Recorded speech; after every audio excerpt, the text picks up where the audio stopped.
अझै नोचु छफुन्यने थौ नोचु त्यादे निम्ति नवराज कोइराला जुइताइनाप्या नेपाल मजदुर किसान पार्टीका केन्द्रीय सदस्य नवराज कोइरालाज्यूलाई संक्षिप्तमा आफ्नो मन्तव्य राखिदिनु हुन हार्दिक अनुरोध गर्दछु।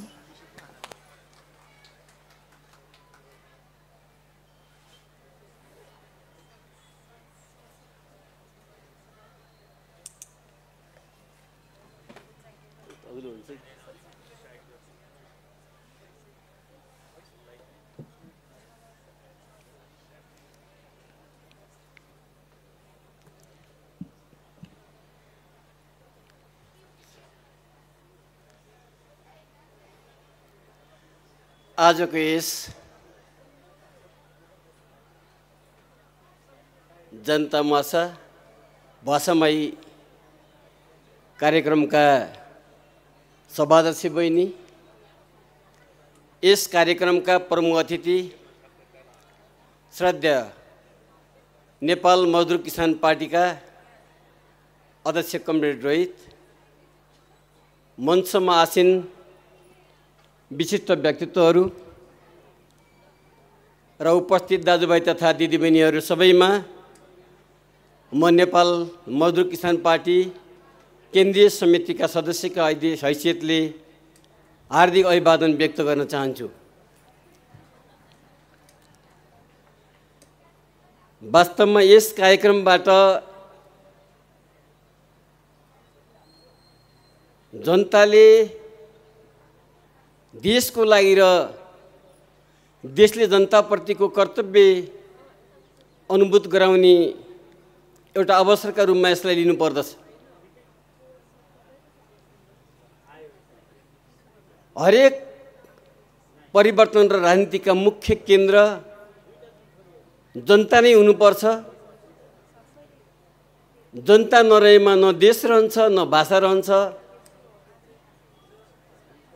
परिवर्तनले पनि कुनै अर्थ राख्दैन। त्यसैले सबैभन्दा पहिला जनता नै सबभन्दा महत्त्वपूर्ण कुरा हुन्, महत्त्वपूर्ण पक्ष हो भन्ने कुरा हामीले बुझ्ने अवसर पायौँ। र यस कार्यक्रमका माध्यमबाट देशका विभिन्न क्षेत्रमा घटित घटनाहरू हाम्रो देशलाई सार्वभौम, स्वतन्त्र र स्वाधीन राख्नका निमित्त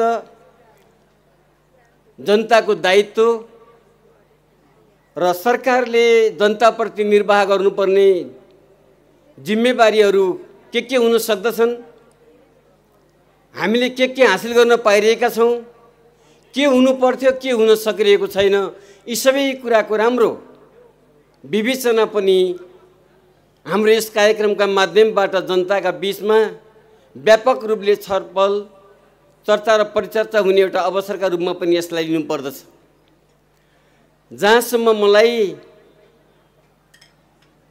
तपाईँ एउटा कर्णाली प्रदेशको नागरिक र हाम्रो पार्टी नेपाल मजदुर किसान पार्टीको कर्णाली प्रदेशको एउटा राजनैतिक कार्यकर्ता, हाम्रो पार्टीको एउटा जिम्मेवार कार्यकर्ता र अहिले पनि सुदूरपश्चिम प्रदेशका विभिन्न जिल्लाहरूमा अझ भन्ने हो भने कैलाली, कञ्चनपुर, डोटी, डडेलधुरा, बैतडी, दार्चुला, बझाङ लगायतका विकट बस्तीहरूमा समेत गएर त्यहाँका जनताका सुख दुःखसँग साक्षात्कार हुन अवसर पाउने, त्यहाँका जनताहरूसँग आफू साक्षात्कार भएका, आफू भुक्तभोगीका रूपमा रहेका केही अनुभूतिहरूलाई पनि यहाँ प्रस्ताविदिनका निमित्त एउटा प्रस्ताविदिनु पनि सान्दर्भिक हुने अर्थमा मैले तपाईहरु समक्ष संक्षिप्त रूपमा केही कुरा राख्न गइरहेको छु।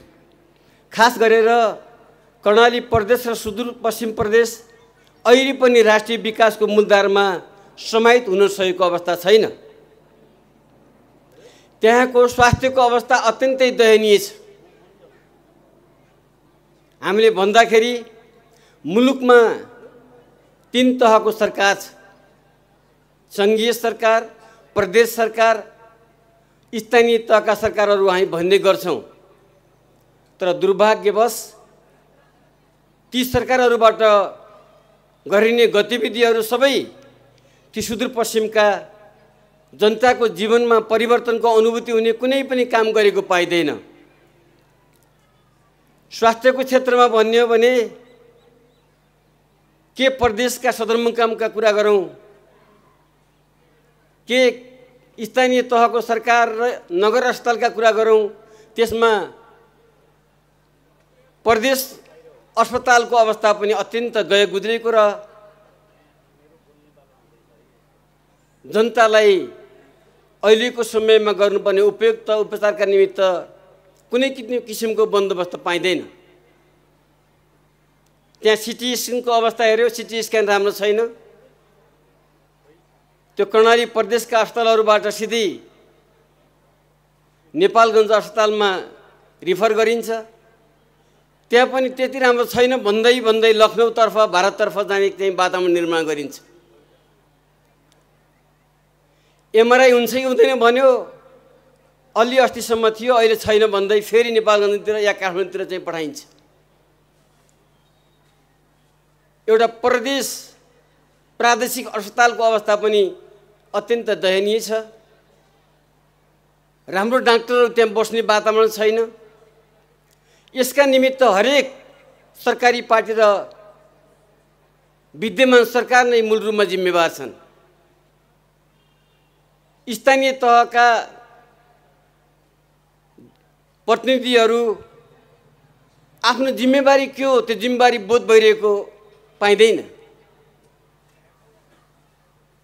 एउटा नगरपालिकाको नगर प्रमुख हुन्छ, उसले आफैले तय गरेका आफैले विनियोजन गरेका योजनाहरूकोमा काम गर्न आफ्नो ज्वाइँलाई, आफ्नो पुसाजुलाई, मामालाई, आफ्नो भाइ भतिजालाई डुजरका माध्यमबाट बाटो खन्ने चाहिँ वातावरण मिलाउँछ। अर्को उपप्रमुख हुन्छ, उसले आफ्ना दिदीबहिनीहरूलाई काम दिनेदेखि लिएर अन्त स्थानीय सरकार सञ्चालन ऐनमै नभएको बन्दोबस्त, शिक्षासँग मेयर कार्यक्रम भन्दै 1 करोड एकजना मेयरले बाँड्नु पाउने, ह्यान्ड फ्री गर्न पाउने। स्वास्थ्यसँग उपमेयर कार्यक्रम भनेको छ, एउटा नगर अस्पतालमा 50 लाख छुट्याइन्छ, तर गाउँघरबाट टन्सिल भएर गएका छोरी नानी बालबच्चाहरूलाई औषधि गर्नको लागि 15-20 हजार रुपियाँ तिरेर बल्ल बल्ल घरमा फिर्ता गरेको। औषधि लिन कहाँ जानु पर्यो भन्दाखेरि कालीपुरबाट जुम्लासम्म पुग्नु परेको। त्यो 50 लाख छुट्याइएका नगर अस्पतालहरूका अवस्था पनि पहिला जे थिए त्यही छ।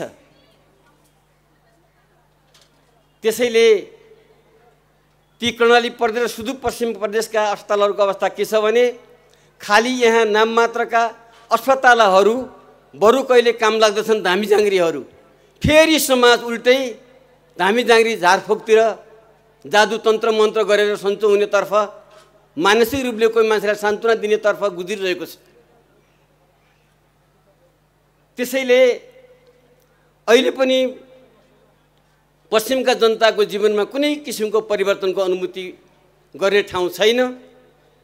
मलाई यहाँ स्मरण गर्न म सान्दर्भिक ठान्छु। पहिलो संविधान सभामा म हाम्रो पार्टीको तर्फबाट संविधान सभा सदस्यका हैसियतले म संविधानका निमित्त, संविधान निर्माण गर्नका निमित्त राय सुझाव सङ्कलनमा गएको थिएँ। त्यतिखेर ती क्षेत्रका जनताहरूबाट आमूल परिवर्तनको चाहनाहरू प्रकट गरिएका थिए। 2060 देखि 63 सम्म अर्थात् 3 वर्षसम्म भएको प्रतिगमन विरोधी आन्दोलन र पछि सामन्तवाद विरोधी आन्दोलनमा परिणत भइसकेपछिको परिणामस्वरूप जनताले नयाँ बन्ने संविधानमा जरुरी पनि आफ्ना समस्याहरूलाई सम्बोधन गरिन्छ होला भन्ने ठुलै अपेक्षा गरेका थिए। तर त्यसको जनताको भावना, विचार र जनताको राय सुझावका आधारमा हामीले जनतालाई लाभान्वित हुने किसिमका थुप्रै कुराहरूमा सङ्घर्ष गऱ्यौँ, पार्टीबाट निर्देशित भयौँ। तर तत्कालीन सरकारमा रहेका पार्टीहरू मूल रूपमा अहिलेसम्म ठुला पार्टी भनेर चिनिने पार्टीहरूका प्रतिनिधिहरूबाट हामी एक्लियौँ। हामी अल्पमतमा पर्यौँ, जसको कारणले 2072 सालको आश्विन 3 गते जारी भएको संविधानमा हामीले जनतालाई बढीभन्दा बढी लाभान्वित हुने किसिमका नयाँ नयाँ कुराहरू दर्ज गर्न सकेनौँ। त्यसका निमित्त शासक पार्टी र शासक पार्टीका प्रतिनिधिहरू नै मूल रूपमा जिम्मेवार थिए। हामीले त्यसको सबै कुराहरू जनताका बीचमा चाहिँ आफ्ना विभिन्न गतिविधिका माध्यमबाट राख्ने काम गर्यौँ। त्यस्तै शिक्षाका क्षेत्रमा कुरा गर्ने हो भने त्यहाँ विद्यालय छन्, शिक्षकहरू पनि हुनुहुन्छ, तर एसीको बेलामा सकेसम्म अभिभावकहरूलाई रिजाएर, अभिभावकहरूले शिक्षकलाई रिजाएर आफ्नो विद्यार्थीले बढी जिपिए ल्याओस्, सकेसम्म चिज चोर्ने त्यो परम्पराबाट मुक्त गरौँ भन्ने होइन। चिज चोरेर भए पनि जिपिए बढी नै ल्याइयो भने भोलि स्कलरसिपमा छात्रवृत्तिमा परिन्छ र पार्न सकिन्छ भन्ने खालको शिक्षकहरूले पनि अभिभावकले पनि शिक्षकसँग अपेक्षा गर्ने त्यो परम्पराबाट अहिले पनि कर्णाली प्रदेश र सुदूरपश्चिम प्रदेश मुक्त भइरहेको पाइएको छैन। त्यस्तै बाटोको अवस्था, म झन्डै 8-10 दिन अगाडि मात्र आफ्नो गृह जिल्ला कालीकोटबाट आएको थिएँ। म आफ्नो जिल्लाबाट काठमाडौँ हुँदै काठमाडौँसम्म पुग्नको लागि 5 दिनमा पुगेको थिएँ। 5 दिनमा पुगेको थिएँ। ठाउँ ठाउँमा बाटो बिग्रिरहेको छ भन्दाखेरि कर्णाली राजमार्ग भन्ने गरिन्छ। त्यो कर्णाली राजमार्गमा दुईटै गाडी अनलाइन पनि राम्रो छैन। एक ठाउँमा जब क्रस हुन पुग्छन् एउटाले पछि हट्नुपर्छ, कहाँनिर चाख्लो छ, अर्कोले अघि बढ्दै पछि हट्दै मिलाएर धेरै समय व्यतीत भइसकेपछि मात्र गन्तव्यमा पुग्न सकिन्छ।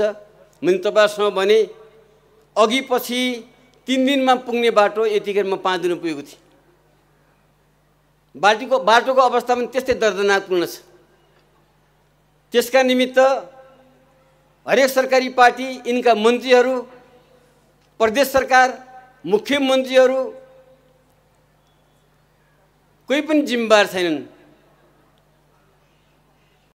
हाम्रो जिम्मेवारी हो यो भनेर जिम्मेवारी बोध गरिरहेको अवस्था छैन।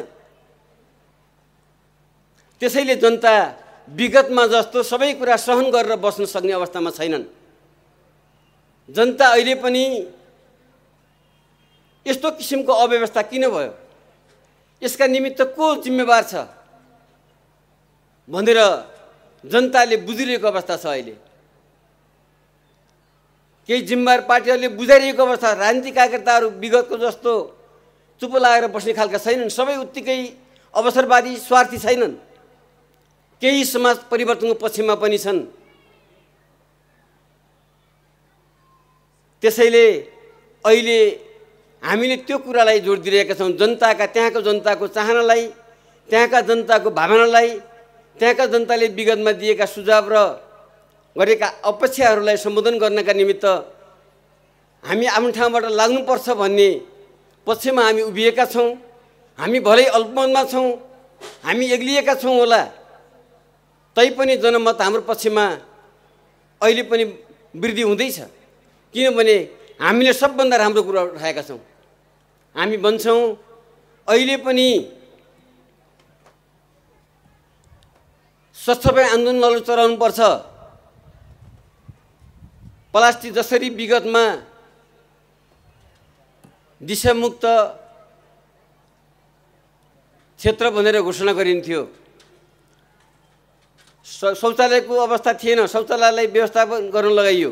त्यो गर्दा गर्दै अहिले ठाउँ ठाउँमा प्लास्टिक जताततै यत्र छरिएको अवस्था छ। त्यो प्लास्टिकहरू विद्यालयबाट उठाउनुपर्छ। हाम्रो टोलटोलहरूबाट भएका प्लास्टिक जन्य पदार्थहरूलाई जलाउनु हुँदैन। त्यो लिएर एउटा खाल्डोमा ड्याम्पिङ गर्नुपर्छ, गाड्नुपर्छ।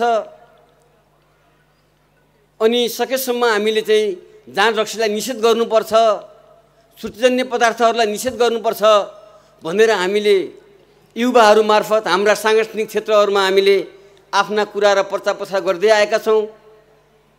जे होस् हामी समाज परिवर्तनका पक्षमा उभिएका छौँ। त्यसका निमित्त बाधक तत्त्वका रूपमा अहिले पनि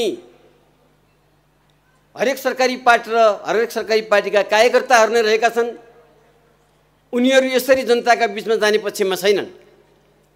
उनीहरू जसरी तसरी चाहे स्थानीय सरकारमा होस्, प्रदेश सरकारमा होस्, चाहे सङ्घीय सरकारमा होस्, कसरी जाने, कसरी पदमा पुग्ने, कसरी ऐसाराम र मोजमजा गर्ने, कसरी आफ्नो अघिल्ला दाइहरूले कसरी आफ्नो ठाउँको एकजना मन्त्री दाइले व्यवस्था गर्यो, त्यस्तै किसिमले त्यो मन्त्रीको तहमा पुग्ने, अर्को माननीय जस्तै हुन खोज्ने, त्यस्तो किसिमको एउटा मानसिकताबाट ग्रसित युवाहरूलाई राम्रो किसिमको शिक्षा दीक्षा, राजनीतिक शिक्षा दिन नसकेको अवस्था छ। त्यसका निमित्त पनि शासक पार्टीहरू नै मूल रूपमा जिम्मेवार छन्। हामीले त्यसबाट समाजलाई जोगाउँदै युवाहरूलाई युग सुहाउँदो युवा तयार पार्ने, युवाहरूले अहिले पनि हामीले काम गर्नुपर्छ, आफ्ना खेतबारीहरू बाँझा राख्नु हुँदैन, हामीले सरसफाइ आन्दोलनमा जोड दिनुपर्छ। अहिले युवाहरूलाई हामी राम्रो किसिमको तयार पार्नुपर्छ भन्ने उद्देश्यबाट हामी लागिरहेका छौँ। त्यसैले यी सबै कुरालाई हामीले बारम्बार उठाउँदै आएका छौँ र अहिले पनि पश्चिमको अवस्था जनतालाई सचेत र सङ्गठित गर्नुपर्ने, उनीहरूका अधिकारहरूलाई सम्बोधन हुने गरिकन हामीले गतिविधि गर्दै उनीहरू सबै आफ्नो देश र जनताप्रति जिम्मेवार नागरिकका रूपमा हुन् भन्ने उद्देश्यबाट समाज परिवर्तनका दिशामा योगदान पुग्ने कामहरू हामी गर्दै आएका छौँ र गर्नुपर्छ। र यी सबै कुरामा हामीले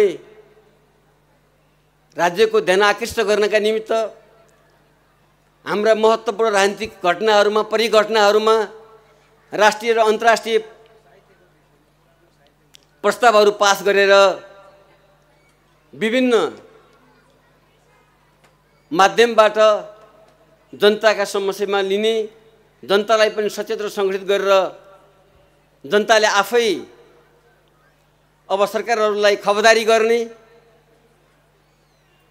चाहे स्थानीय तह होस्, प्रदेश तह होस्, चाहे सङ्घीय सरकारमा जानेहरूलाई खबरदारी गर्ने, ती जनताको सेवा गर्न बाध्य पार्ने, जनताको सेवा गर्नका निमित्त जानेलाई मात्र सम्मान गर्ने, अन्यथा अवसरवादीहरू हुन् भनेर उनीहरूलाई यिनीहरू गलत मानिस र असल मानिस को हुन् छुट्याउने काममा हामीले जनतालाई एक किसिमको वातावरण निर्माण गर्दै आएका छौँ र त्यसका निमित्त राजनीतिक गतिविधिहरू समाज परिवर्तन गर्न चाहने पार्टी र ती पार्टीका कार्यकर्ताहरूले एउटा अहम दायित्व पुरा गर्नुपर्नेछ।